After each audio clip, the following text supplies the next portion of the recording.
Hey, every Friday. This week we learned that nothing might charge you for an AI button, Apple might lose their $20 billion contract because they were too slow, and Android development goes private. Welcome to the Friday Checkout.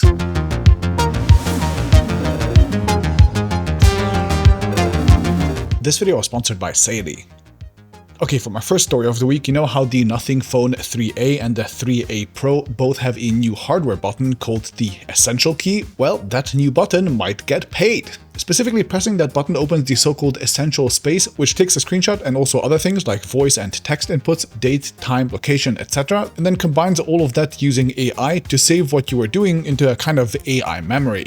It can remind you of stuff with context and so on. Now, as far as ideas for AI go, I think this is fine. It's kind of like the Pixel screenshot app just with a physical button, more or less. But we just got reports that the essential space, or at least parts of it, could have a price tag of $120. Android Authority found code strings in the app that included words like free trial and AI credits, plus also evidence of a potential price tag that might be $120. Now, we don't know if that's $120 a year or maybe for a lifetime subscription, but yeah, having a physical button that takes you to a paid feature feels strange. The company never directly said if the essential space would be either free or cost money originally, and when they were contacted, they said that, quote, no decisions have been made yet around potential pricing and our focus remains on improving the product. Now, we did just see Garmin this week add a paid tier to their app for additional AI insights, so this attempt of trying to monetize AI clearly seems to be the direction that everyone in the industry is going towards. And for nothing in particular, I wouldn't even be surprised if this was basically a planted leak where they wanted us to see this and to gauge our reaction. Like, are we outraged? Are we in love? Are we just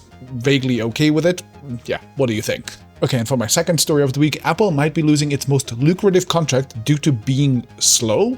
Specifically, Apple was barred from the Google antitrust trial, which put its $20 billion search deal on the line. Hilariously, this is apparently because, quote, Apple simply waited too long. The government says that in October 2024, they proposed remedies to Google's monopoly situation, including that the company and its long-running revenue-sharing partnership with Apple, and then again in November, they clearly showed that Apple could be impacted. But Apple then waited 33 more days to respond in December, arguing that it's, quote, entitled to fully participate because it has a stake in the outcome of the case. But a judge said that that was too long, and then a higher court had just confirmed that 33 days seems hard to justify.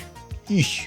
Apple reported a bit under $94 billion in net income in 2024, so Google's payment of $20 billion in pure profit represents a pretty significant part of their business that they really would not want to lose. All of this might not be final yet, plus of course other search engine providers might still choose to pay, but none of this sounds good for Apple. Okay, and for my third story of the week, Google is changing how Android is being developed. Specifically, as Android Authority pointed out, Google will develop the Android OS fully in private going forward, which Google then also confirmed. Importantly, Android will still remain open source, at least the AOSP version that is. So what's happening is that Google until recently had both a public and a private development channel, and they're getting rid of the public one.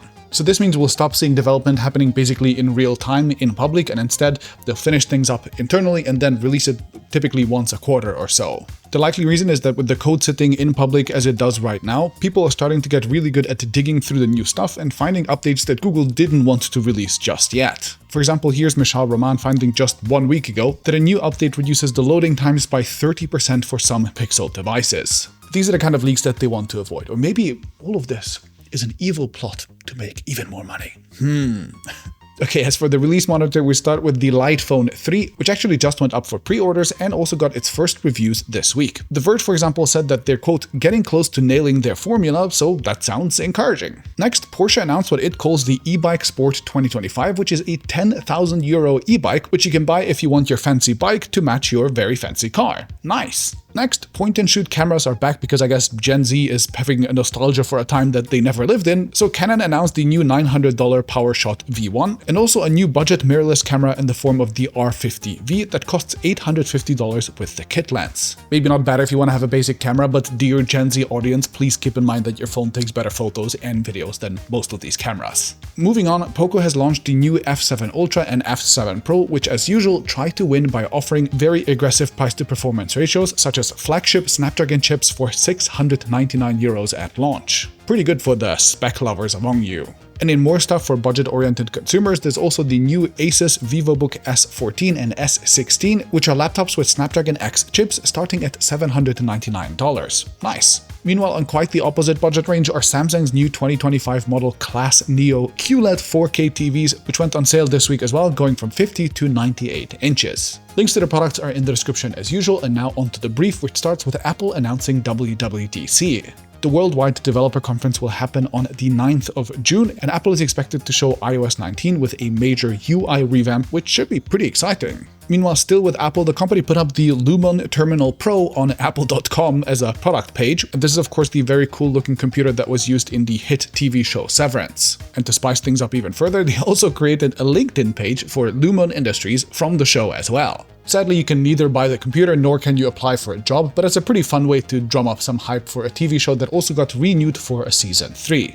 Then in sad news this week, one of the co-CEOs of Samsung Electronics, J.H. Han, passed away, leaving the company with only one CEO. Rest in peace. Meanwhile, returning from the ashes is the Nissan Leaf, which is now an SUV for some reason. More details are scarce for now, except that the model should properly release in 2026. Why does every car under the sun have to turn into an SUV? I don't understand, but this one looks pretty good, I guess. But hey, also in kind of EV news, Rivian was apparently secretly making e-bikes and has now spun out its lab into a new company called Also. We don't know what their e-bikes actually look like yet, but I guess they didn't want Porsche to have all the fun to themselves. Anyway, next, Amazon's new range of Kindles finally got a long overdue feature, which is page turning by double tapping the backside of the device. Hallelujah, that is a revolution if you have either a Colorsoft or a 12th generation Paperwhite. And in more gadget news, the smaller 12-inch Surface Pro just appeared in certification databases, meaning that a launch for it is expected very soon too, and this device is expected to feature a Snapdragon chip as well. Nice! Then in news I did not expect, Napster was somehow sold for $207 million in 2025, and apparently it will be used as a quote social music platform that prioritizes active fan engagement via virtual 3D spaces for music fans to attend concerts and listening parties. I can't decide if this is a bad idea because they're pitching the idea of the metaverse like from 3 years ago, or because they're using the brand of like the pirate software company from 20 years ago. Could be either. Meanwhile, in sad but also slightly funny news, this week's the Have I Pawned guy, Troy Hunt, got pawned himself, which ended up leaking his personal blog's MailChimp subscribers list. This is a serious security researcher, so I guess the takeaway is that we're all gonna get pawned one day anyway. But hey, we also have some AI launches this week, starting with OpenAI launching its own image generation tool, which can be triggered directly from the ChatGPT interface, and it seems to produce some of the best results that we've seen yet. Too bad that OpenAI says that now their GPUs are melting due to all the demand, so they now have to throttle its use. Or maybe it's a good thing because we'll have a few more days before we set the entire world on fire so we can generate images which will then make us question everything that we see online?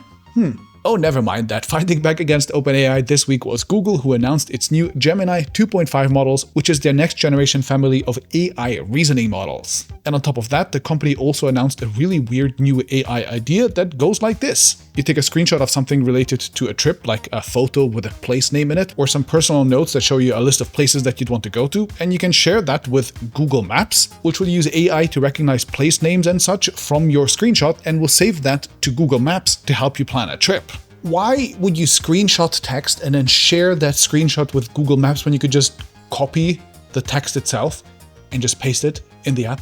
I don't understand some of these AI things. But hey, one thing I do end up doing pretty much every time I plan a trip these days is getting an eSIM from Saily. I recently went on a filming trip across China, Indonesia, and Thailand, and I used Saily's eSIMs in all 3 countries with great success. You just download an app, you pay a few bucks, and you have an affordable eSIM with mobile internet almost right away. It works in over 180 countries, and there's no need to re-download the app as you switch countries either. Plans are super cheap, like in Thailand for example, they start at just $2.99, which is super nice, but if you use my code TFC, you will also get 15% off even on top of those affordable prices. I could buy all 3 of my eSIMs from the comfort of my very own home before ever arriving to my destination, and I didn't have to hunt for airport Wi-Fi or for a physical SIM card that is sold to me in some random booth. Almost all modern iPhone and Android devices support eSIMs, and you just need to download the app with the link in the description to set it up in a few taps. The link is saily.com/TFC, which is also linked down in the description, for 15% off, plus there's also a 30-day money-back guarantee if something doesn't work. So give them a try and happy travels.